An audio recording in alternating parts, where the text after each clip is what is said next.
Has the world quietly moved closer to the edge of a third global war? History reminds us of one uncomfortable truth. Wars don't begin overnight. They don't start with sirens or explosions. They grow slowly, through broken commitments, through misleading words. When World War I erupted after the assassination of a royal figure, that incident was only a surface-level trigger. When World War II followed Germany's invasion of Poland, the real groundwork had been laid years earlier.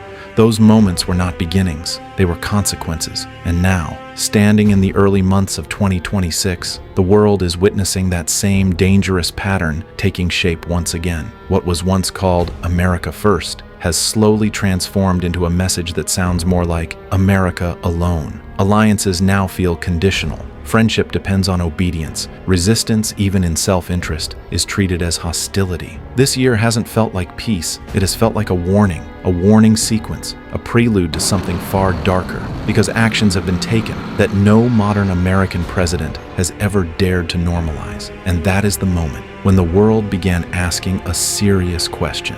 Are laws, global order, freedom, and security now subject to the will of one man? Venezuela is ours now. Those words didn't just signal control, they signaled confidence, without limits. Soon after, on the global stage, something unusual happened. Russia's President Vladimir Putin and North Korea's Kim Jong-un held an emergency meeting. The world watched closely and asked a dangerous question. Was this the beginning of coordinated resistance? China's president wasn't visible at that moment, but no one was fooled, because when Kim Jong-un, Xi Jinping, and Vladimir Putin are aligned in interests, Washington sees more than diplomacy. It sees opposition, and this growing list doesn't stop there. Iran also enters the picture, not as an internal crisis, but as part of a wider international pattern. What's happening inside Iran is no longer just Iran's story. It's connected to American pressure, global narratives, and digital influence. Even powerful tech voices have become part of this equation. Images, information,